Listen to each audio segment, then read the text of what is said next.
Suharto dengan jumlah suara 21. Sudirman. Tunggu! Hitungan suara ini belum selesai. Semua kertas suara sudah habis dihitung. Tapi saya membawa 6 mandat dari Komandan Divisi dan Komandan Resimen dari Sumatera. Semua sepakat untuk memilih Sudirman.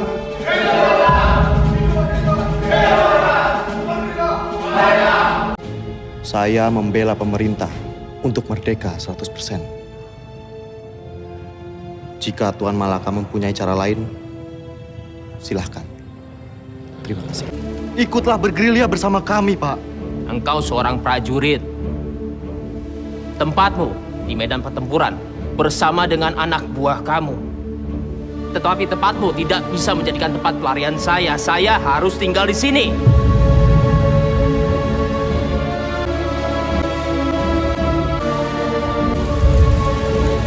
Presiden tidak keluar kota, tapi ditahan oleh Belanda. Strijders hebben wij al in de hand. Het is afgelopen met de Republiek.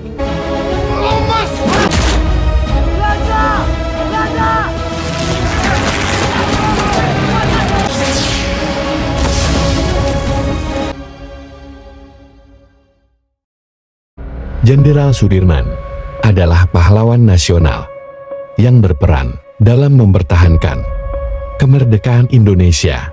Sudirman lahir di Purbalingga pada 24 Januari tahun 1916. Ia merupakan anak dari pasangan Karsit Kartawiraji dan Siam. Karena permasalahan ekonomi, Sudirman kecil diasuh oleh pamannya yang bernama Raden Seukair Suniryu. Setelah diadopsi, Sudirman diberi gelar kebangsawanan Jawa dan namanya menjadi Raden Sudirman. Sejak saat itu, Sudirman besar dengan didikan etika dan tata krama priayi serta kesederhanaan sebagai rakyat biasa. Berkat didikan awal tersebut, Sudirman tumbuh menjadi anak yang rajin dan aktif. Menyetujui hal yang mengancam untuk pemerintahan yang sah. Pada usia 7 tahun atau pada tahun 1923, Sudirman bersekolah di Hollandse Inlandse School HIS yang setingkat sekolah dasar di Cilacap. Setelah selesai, Sudirman melanjutkan pendidikannya di Meer Uitgebreid Lager Onderwijs MODO yang setingkat SMP.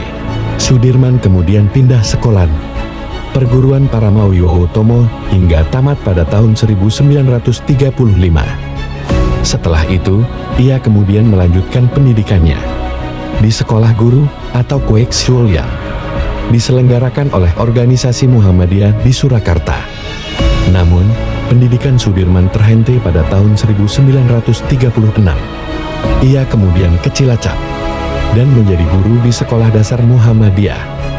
Saat itu, Sudirman yang dipandang sebagai tokoh masyarakat diminta untuk memimpin sebuah tim di Cilacap dalam menghadapi serangan Jepang. Pada tahun 1944, Sudirman diminta bergabung dengan Tentara Pembela Tanah Air dan diangkat menjadi komandannya. Di bawah kepimpinan Jenderal Sudirman, PITA berjalan dengan sangat baik. Namun, ketika berada di bawah pimpinan Kusairi, PITA melakukan perlawanan terhadap Jepang. Pada 21 April tahun 1945. Sementara itu, Jenderal Sudirman pergi ke Jakarta. Di sana, ia menemui Presiden Soekarno yang memintanya untuk memimpin perlawanan Jepang di kota. Tidak ada apa-apa. Tidak ada apa-apa. Sekarang lebih baik Dimas pulang dan mengasuh. Namun, permintaan itu ditolak oleh Jenderal Sudirman karena ia merasa tidak menguasai medan di Jakarta. Jenderal Sudirman kemudian menawarkan diri kepada Presiden Soekarno untuk memimpin pasukan di Kroya yang masuk ke wilayah Kabupaten Cilacap saat ini.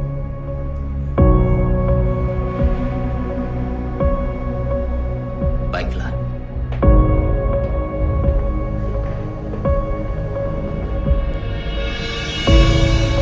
Setelah itu, Jenderal Sudirman kembali dan bergabung dengan pasukannya pada 19 Agustus tahun 1945.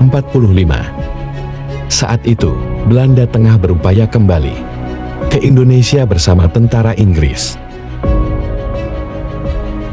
Guna mengatasi permasalahan tersebut, Panitia Persiapan Kemerdekaan Indonesia membentuk 3 badan sebagai wadah perjuangan rakyat pada 22 Agustus tahun 1945, yakni Komite Nasional Indonesia, Partai Nasional Indonesia, Badan Keamanan Rakyat.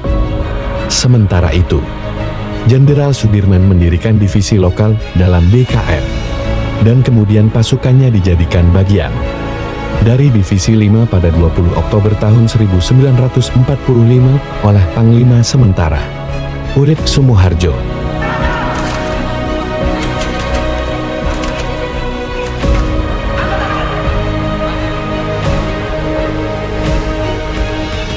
Akhir perjuangan Sudirman pada November tahun 1945.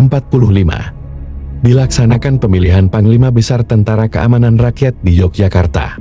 Saat itu, terdapat 2 kandidat, yakni Sudirman dan Urip Sumoharjo.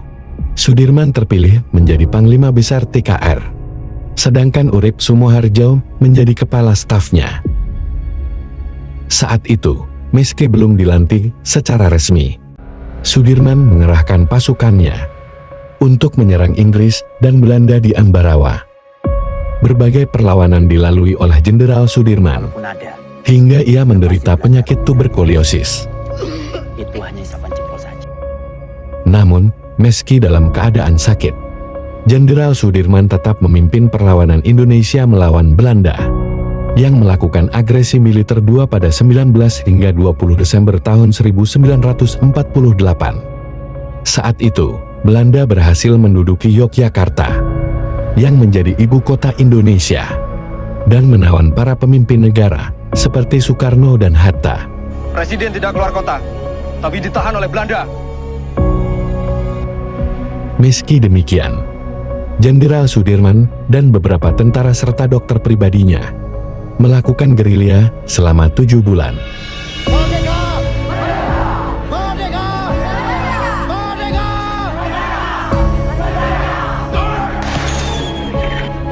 Perlawanan yang terus dilakukan oleh pejuang gerilyawan Indonesia berhasil membuat Belanda menarik diri.